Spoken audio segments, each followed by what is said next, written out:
Well, hey everybody, and welcome to the Animal Donut channel. My name is Jeff Luke. I'm a professional photographer and the author of Stock Market Intelligence. And I've created this channel to help you to understand some powerful investment ideas and to help you with your investing education. And I feel that understanding a creative and focused approach can really help you to become more properly educated when it comes to understanding stocks and investment. Now, earlier in this week I made a video and it was about Charlie Munger and a talk he gave to a classroom of business students. And I think I did a great job of summarizing it, but I didn't know when I made the video what his true message really was. And so I've been thinking about it for a few days, and I thought, instead of just putting that out there and letting people sort of see me recount what he talked about, wouldn't it be better and more useful to you guys if I were to create a take-home message, like the summary of what the meat of that talk was about?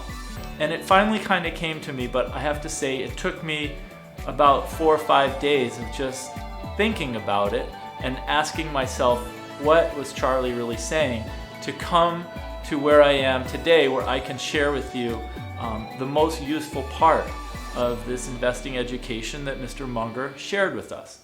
So, just to give you an overview, he said that there are a lot of high IQ people in the world of finance and investing.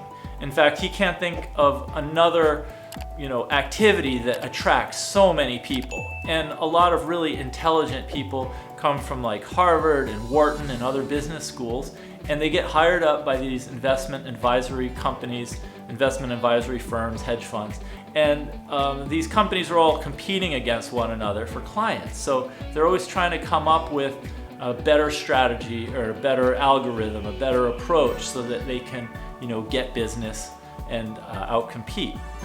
And so he said one of these investment advisory firms in his town came up with this idea. What they do, because they had a whole bunch, let's say they had about 50 or 75 different analysts, specialists in investing and analyzing companies. So what they said is, each one of you guys give us your best investing idea.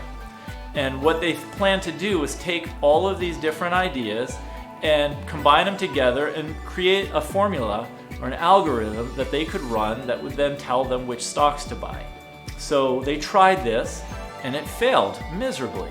And then they tried it again and it failed. And then they tried it again and it just failed utterly.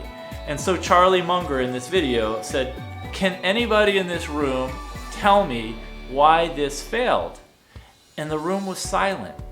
And Charlie was like in disbelief. He was just standing there with all these really intelligent business school students, and nobody could say why this didn't work. And Charlie said, it just shows, it proves how hard it is to be rational, because the answer is really simple, yet everybody was at a loss for a simple, rational explanation. And the reason was, they tried too many things. These investment companies had all of these analysts and they were all picking stocks, and they got like 50, 75, maybe 100 different stocks, and they bought them all and they failed to beat the average. And the reason for this is because they became the average. Once you own 50 or 100 or 200 or 500 stocks, your performance is gonna pretty much look like the market because you become the market. So Charlie then said, at Berkshire Hathaway, Warren Buffett is more successful. He's beaten the averages over a long period of time, not just 5 or 10 or 20 years, but over 30 years and more. And he said the reason for his success is that he's only tried to understand 1 or 2 stocks at a time. He's tried to do less. And Charlie said, if you ask Warren Buffett on any given year what his best stock was, he could tell you his best stock, or 1 or 2 companies, 1 or 2 stocks that he thought were the best investments. But he wasn't going to give you 5 or 6 or 7. He just didn't have that many.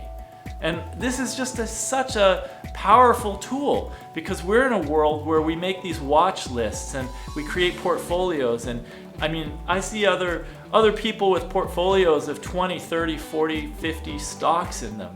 And they try to get exposure to all of these different things, but they don't understand that when you take all of the stocks in aggregate, since they're all widely diversified across such a huge field, their performance is probably the same as the S&P 500 or the total stock market index. And that's fine if you want a diversified portfolio, but that does not work if you want to do better than the average. So the take-home message that took me a few days is don't diversify too much. And that's pretty much what I said, but you don't want to own too much if you're trying to do better than average, because that's when you become average. And that's why these investment advisory firms that charge 2 and 20 or charge 1% or 1.5% to manage money, they wind up doing worse.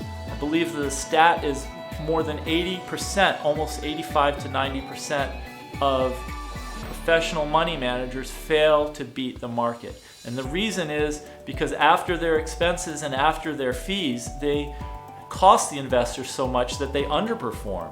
So most investors would do much better just owning a diversified index at a much lower cost. But don't diversify too much to the point where you're investing in stocks that you don't understand well. And I think that was the other point about this experiment with the investment advisory firms, is they were forcing people to come up with a stock or two, but these were just stocks that people maybe investigated or researched for this job requirement.